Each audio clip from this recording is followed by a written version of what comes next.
اعوذ باللہ من الشیطان الرجیم بسم اللہ الرحمن الرحیم۔ میرے پیارے بھائیوں بہنوں دوستوں عزیزوں السلام علیکم۔ تم تک یہ اللہ تعالیٰ کا ایک پیغام پہنچانا چاہ رہا ہوں۔ اللہ تعالیٰ مجھے اس کو پہنچانے کی توفیق دے، میری رہنمائی بھی فرمائے اور مجھے ہدایت بھی دے کہ میں اس کے حکم کے مطابق آپ تک یہ پیغام پہنچا سکوں۔ تو گزارش یہ ہے کہ اللہ تعالیٰ نے دنیا کو پیدا فرمایا، انسان کو تخلیق فرمایا اور اس کو راستہ بتا دیا کہ یہ راستہ سیدھا ہے، یہ راستہ جو ہے گمراہی کی طرف ہے۔ تو ایک راستہ وہ ہے جو شیطان کے راستے پر جاتا ہے اور ایک اللہ تعالیٰ کی طرف جا رہا ہے۔ تو جو اللہ تعالیٰ کی طرف جائے گا وہ سیدھے راستے پر رہے گا، جو شیطان کی بات سنے گا وہ گمراہی میں مبتلا کر دے گا اس کو، کیونکہ وہ خود بھی گمراہ ہے اور رب تعالیٰ نے پہلے ہی فرما دیا کہ یہ تمہارا دشمن ہے اور تمہیں گمراہی کی طرف لے جائے گا۔ تو میرے دوستو اس میں اچھائی اور برائی کی تمیز انسان کو مل گئی، اس میں اچھائی برائی کی تمیز اللہ تعالیٰ نے انسان کو دے دی۔ انسان سمجھتا ہے کہ کون سی اچھی ہے کون سی بری بات ہے، اور پھر مزید کتاب ہدایت بھی آ گئی، قرآن کریم میں بھی سب باتیں جو ہے اللہ تعالیٰ نے بیان فرما دی۔ تو جو لوگ گمراہی کریں گے ان کے بارے میں بھی سزا بھی تجویز کر دی، جو اچھے لوگ ہیں ان کے لیے بھی انعام مقرر کر دیا۔ تو میرے دوستو یہ زندگی مختصر سی ہے، اس میں انسان کو 60-70 سال یا 100 سال زندہ رہنا ہے۔ تو انسان کو جو ابدی زندگی تو اس کے بعد شروع ہوتی ہے، وہ زندگی جو نہ ختم ہونے والی ہے، جو زندگی ہمیشہ رہے گی، اس میں اللہ تعالیٰ کی مہربانی رہے گی اور کوئی پریشانیاں نہیں ہوں گی، کوئی تکلیفیں نہیں ہوں گی۔ تو صرف اللہ کی اطاعت میں یہ بات ہوگی کہ اللہ کی سب سے پہلی بات تو یہ ہے کہ جتنے بھی 1,24,000 پیغمبر آئے تو سب نے ایک ہی پیغام دیا، کیا کہ اللہ کی اطاعت کرو، اللہ کی عبادت کرو، اس کے ساتھ کسی کو شریک مت بناؤ۔ کبھی باہر نکل کے آسمان کی طرف دیکھو، کھلی فضا میں دیکھو، چاند ستارے دیکھو، آسمان کو دیکھو، کہیں شگاف نظر آتا ہے تمہیں؟ نہیں نظر آئے گا۔ کوئی آسمان کو کوئی چیز روکے ہوئے ہے، رکاوٹ ہے، اس کے نیچے کوئی ستون ہے؟ نہیں۔ تو یہ سب اللہ تعالیٰ کی کبریائی کی نشانیاں ہیں۔ آسمان بھی ہے، بارش بھی وہی برساتا ہے، چاند ستارے بھی اسی کے حکم سے چلتے ہیں، کوئی چیز اس سے بغاوت نہیں کر سکتی، درخت بھی اسی کے حکم سے اگتے ہیں، نباتات بھی اسی کے حکم سے اگتی ہے۔ تو انسان کے اختیار میں نہیں کہ چھوٹی سی چیز بھی بنا سکے۔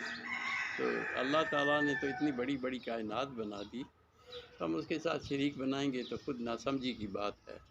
اس سے بڑا بدبخت کون ہوگا جو اللہ کے ساتھ کسی کو مقابلے میں لے آئے، شریک بنائے کہ میں اس کی کسی بات میں وہ رکھتا ہوں۔ تو یہ چیزیں ہیں۔ تو یہ زندگی کے لیے ضروری ہے کہ انسان کو رب تعالیٰ نے یہ جو تخلیق کیا تو پھر راستے بھی بتا دیے، اور پھر اس میں یہ بھی بتا دیا کہ یہ کسی کو مالدار بنا دیا، کسی کو غریب کر دیا، کسی کو کچھ اور مسائل میں مبتلا ہو گیا۔ ہر بندہ اس دنیا میں کسی نہ کسی پریشانی میں ہے، اور یہ رب تعالیٰ کا حکم ہے کہ یہ آزمائش ہے، اس پر وہ اللہ تعالیٰ کا شکر گزار رہے گا تو کامیاب ہے۔ اگر اللہ کی نافرمانی کر دی اس نے، نبی صلی اللہ علیہ وسلم کی نافرمانی کر دی، تو یہ جو نبی صلی اللہ علیہ وسلم کے ذریعے ہم پر دین پہنچا، قرآن کریم کے ذریعے پہنچا، تو یہ سب چیزیں تو ہم تک پہنچ چکی ہیں، کوئی چیز ہم انکار نہیں کر سکتے کہ ہم تک نہیں پہنچی ہے۔ تو جب یہ چیزیں پہنچ گئی ہیں تو ہمیں اسی اصول کے مطابق جو رب تعالیٰ نے ہمارے لیے مقرر کیے اس کے مطابق ہمیں زندگی گزارنی چاہیے، کیونکہ یہ سفر ہے، مختصر سفر ہے، انسان مسافر ہے۔ نبی صلی اللہ علیہ وسلم نے فرما دیا کہ تو اس طرح زندگی گزار دنیا میں جیسا تو ایک مسافر ہے، اور یہ سفر ہے، چھوٹا سفر ہے جو 60-70-100 سال پر محیط ہے، یہ گزر جاتا ہے، لیکن یہ اس میں اپنے آپ کو اللہ کی اطاعت اللہ کی نافرمانی سے بچنا اور اللہ کی رضا کے مطابق کام کرنے کی توفیق مانگنا ہے، اور اللہ سے مانگو گے تو وہ توفیق دے گا۔ خود کسی کی اس میں نہیں ہے کہ وہ خود جو ہے وہ خود یہ کام کر لے، جب تک کہ اللہ کی رضا نہ شامل ہو اس میں۔ تو مانگنا تو اللہ سے ہے، اطاعت بھی اللہ سے، اس کی اطاعت بھی اللہ سے مانگنی ہے، اللہ کی خوشنودی مانگنی ہے، تو اللہ سے مدد مانگنی ہے۔ جب اللہ سے مدد مانگو گے تو پھر کامیاب ہو جاؤ گے۔ کچھ بھی مانگو گے تو جب وحدانیت کی اس کی اقرار کرو گے تو کچھ بھی مانگو گے تو ملے گا۔ تو اگر نافرمانی کرو گے تو کچھ وقت، تھوڑا وقت ہے، اس میں کتنا بھی جمع کر لو، یہ زندگی یہاں ہی رہ جانی، یہ سارے سامان دنیا کا دنیا میں ہی رہنا ہے۔ ابھی کوئی پتہ نہیں انسان کو کہ کس وقت موت آ جائے، کوئی مر رہا ہے، کوئی کس طرح مرتا ہے، کوئی کس طرح۔ تو اکثر ہم دفن کر کے آتے ہیں لوگوں کو، ادھر ادھر جنازہ پڑھتے ہیں، کیا کوئی ساتھ اپنے جائیدادیں لے جاتا ہے؟ تو نہیں لے جا سکتا، کوئی چیز اپنے ساتھ تو نہیں لے جا رہا، سب چیزیں یہیں چھوڑ کے جا رہا ہے۔ تو اس لیے یہ جو چیزیں ہیں اپنی اس میں رکھے، انسان اعتدال میں رہے، پھر لوگوں پر اپنے مال کو خرچ کرے، جو مالدار لوگ ہیں وہ اپنا مال لوگوں پر خرچ کریں، غریب لوگوں کی مدد کریں، مسکینوں کی مدد کریں، تو اس طرح سے کام چلے گا۔ اس طرح سے اللہ بھی راضی، اور اس کی اطاعت میں بھی نمازیں بھی پڑھے، روزے بھی رکھے، اور جو بھی اللہ کے احکامات ہیں وہ پورے کریں۔ تو اللہ سے مدد مانگیں، اس کے لیے اللہ سے توفیق مانگے، پھر اس کے بغیر جو ہے، اور پھر یہ مال و دولت اگر کوئی رکھتا ہے جمع کر کے پونجی تو ساتھ لے جا نہیں سکتا، تو یہیں رہ جائے گا، یہ بھی اللہ کا مال ہی ہے، زمین بھی یہیں رہ جائے گی، دولت بھی یہیں رہ جائے گی، نہ زمین لے جا سکتا ہے نہ مال لے جا سکتا ہے، خالی ہاتھ جاتا ہے،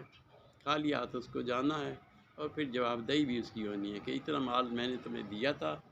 تو کیا تم نے میرے بندوں پہ خرچ کیا؟ کیا تم نے میرے لوگوں کی بھلائی پہ خرچ کیا؟ مسکینوں کی بھلائی، ان کا بھی حصہ تھا اس میں۔ کیا اللہ تعالیٰ فرمائیں گے کہ میں نے تمہیں یہ سب کچھ دیا تھا، تو اس میں زکوٰۃ بھی تھی، اس میں زکوٰۃ کا بھی حصہ تھا، اور لوگوں کی بھلائی کے لیے بھی اس میں خرچ کرنا تھا تمہیں، کیا تم نے خرچ کیا؟ جب تم نے خرچ نہیں کیا تو پھر اب ہمارے پاس کچھ نہیں ہے، سیدھا جہنم میں جائے گا، اور جو لوگ اچھے اعمال کریں گے وہ جنت میں چلے جائیں گے، جنت میں ان کو ہر طرح کی آسانیاں ہوں گی، گھر ہوں گے، بڑی بڑی عمارتیں ہوں گی، اور بڑے بڑے کیا کہتے ہیں اس کو، گھر ہوں گے، ان کے بیویاں ہوں گی، اور ان کے خادم بھی ہوں گے، تو یہ ساری چیزیں، نہریں بھی ہو رہی ہوں گی، فروٹ پھل بھی ان کے ساتھ ساتھ لٹک رہے ہوں گے، جو چاہیں گے وہ کھا لیں گے، تو نہ کوئی مشکل ہوگی نہ کچھ۔ تو دوسری طرف جو لوگ اللہ کے نافرمان ہوئے ان کے لیے سخت سزائیں ہیں۔ تو اللہ تعالیٰ فرماتے ہیں کہ ہمارے پاس سورہ مختلف جگہ پہ ذکر آتا ہے کہ ہمارے پاس زنجیریں بھی ہیں، ہمارے پاس طوق بھی ہیں۔ اللہ تعالیٰ فرماتے ہیں کہ ان لوگوں کے لیے جو گمراہ لوگ ہیں، جنہوں نے اللہ کی نافرمانی کی، اللہ کے ساتھ بغاوت کی، اللہ کے ساتھ شریک بنایا، اس میں تو کوئی گنجائش ہی نہیں، جس نے شریک بنا لیا وہ تو سیدھا ڈائریکٹ جہنم ہے، اس کے لیے کوئی ترازو نہیں ہوگا۔ ہاں جس نے یہ نہیں کیا، باقی جرم کیے، تو اس کے لیے یہ ہے کہ اس کے اعمال کا ترازو لگایا جائے گا، اور پھر جس نے اللہ کی اطاعت کی، اللہ کی وحدانیت کے کام رہا، لیکن اس سے کچھ گناہ ہوئے تو وہ اللہ تعالیٰ بخشنے پر قادر ہے، لیکن یہ گناہ جو یہ اللہ کے ساتھ شریک والا ہے، یہ اس کی معافی کوئی نہیں ہے، یہ سیدھا سیدھا جہنم میں جانا ہے اس کو، اور جہنم کی آگ جو ہے وہ اس کو جلائے گی، پھر اس کی کھال اترے گی، پھر جلائے گی، پھر اترے گی، پھر لگے گی، تو اس طرح سے کھانا پینا بھی وہاں جو ہے جہنم میں وہ تھور کا درخت ہوگا جو نچلے طبقے میں ہوگا، اور اس کی جو سزا ہوگی وہ بہت تکلیف دہ ہوگی۔ اس اعمال سے بچنے کے لیے اپنے آپ کو بھی بچاؤ، اپنے لوگوں کو بھی بچاؤ، اپنے گھر والوں کو بھی محفوظ کرو، اور اللہ کی اطاعت میں زندگی گزارو، کیونکہ اس کے بغیر پھر تمہیں بھگتنا پڑے گا۔ تو یہی ہے، دعا یہی ہے کہ تمہیں بھی اللہ تعالیٰ اس کی سمجھ دے اس بات کو، اور مجھے بھی کوشش، میرے لیے بھی دعا کریں کہ مجھے بھی اللہ تعالیٰ اس پر قائم رہنے کی توفیق دے۔ مجھ پر یہ پیغام جو پہنچایا اس کو قبول کرے، اللہ تعالیٰ قبول فرمائے، اور اس پر مجھ پر نرمی فرمائے۔